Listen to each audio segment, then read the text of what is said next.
இந்த வீடியோ ஒரு நிமிஷம் பாருங்க. நடிகர் சூர்யா அவர்கள் சினிமாவில் மட்டும் கதாநாயகனாக இல்லாமல் நிஜ வாழ்க்கையிலும் ஒரு கதாநாயகனாக ஹீரோவாக வாழ்ந்து கொண்டிருக்கிறார் பாருங்க. இதுதாங்க உண்மையான மனிதநேயம். அதாவது தன்னுடைய கனவை தாண்டி பல ஏழை மாணவர்களை 50க்கும் மேற்பட்டவரை மருத்துவராகி இருக்கா பாருங்க, டாக்டரா. இதுதாங்க உண்மையான ஒரு சாதனை. இதை பார்க்கும்போது நம்மளே அறியாம நம்முடைய கண்கள்ல ஒரு நம்மளுடைய இந்த அகரத்துல 51 டாக்டர்ஸ் இந்த மேடையில இருக்காங்க. அகரம் இன்று மருத்துவர்களாக்கி அழகு பார்க்கிறது. அகரம் எப்படின்னா உங்க காலேஜ் சேர்த்து விட்டுட்டோட நிறுத்த மாட்டாங்க. அதுக்கப்புறம் நமக்கு என்ன தேவைன்றது அவங்க ரொம்ப குறிக்கோளா இருப்பாங்க. ஏன்னா பிள்ளைங்களை சேர்த்து விட்டுட்டோம், அதுக்கப்புறம் எப்படி வேணா போக அப்படிலாம் விட மாட்டாங்க. எனக்கு ஒரே ஒரு கனவு மட்டும்தான், எங்க அம்மா அப்பா வந்து நிம்மதியா தூங்க வந்து 4 ரூம் இருக்க மாதிரி ஒரு வீடு வேணும்ன்றது தான் என் லட்சியமா இருந்துச்சு. நான் ரொம்ப பெரிய வீடு கட்டிட்டேன். நான் சொன்னல எங்ககிட்ட இருந்த ஒரு வீடை பிடிங்கிட்டாங்க அப்படின்னு சொன்னல.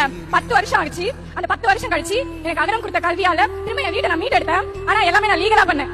எனக்கு ரொம்ப சந்தோஷமா இருந்துச்சு. சாமி, எங்க ஆளால காப்பாத்துங்க நீதான். சம்பளத்தை வாங்கி இன்னைக்கு அது பயங்கரமான வீடு கட்டி இருக்குது. வாடகை வீட்டுல குடியிருந்த இன்னைக்கு அருமையான வீடு கட்டி இருக்குது.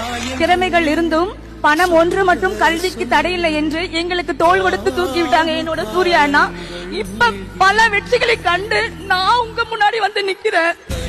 இப்ப 15 வருஷம் வாழ்க்கையை திரும்பி பார்த்தேன். நான் இந்த மேடையில நிற்பேன் நான் என்னால நினைச்சு கூட பார்க்க முடியல. அப்படிப்பட்ட வறுமை இருந்தாலும் இப்ப பல வெற்றிகளை கண்டு எனக்கு கீழே ஒரு 100 பேரை ட்ரைனிங் பண்றேன். இங்கிலீஷ் பேசுறது கூட எனக்கு கஷ்டமா இருந்துச்சு. அந்த ட்ரைனிங் எல்லாம் எனக்கு வந்து காலேஜ மட்டும் சூஸ் பண்ணி விடல, பல திறமைகளை எங்களுக்கு அகரம் கொடுத்தாங்க. இப்ப வந்து சூர்யானா நல்லா இருக்கீங்களா? நான் உங்ககிட்ட ஒண்ணு கேட்க போறேன். என்னோட குழந்தை ஆதிரை 3 வயசு ஆகுது. அவங்களுடைய கல்வியை இப்ப தொடங்க போறாங்க.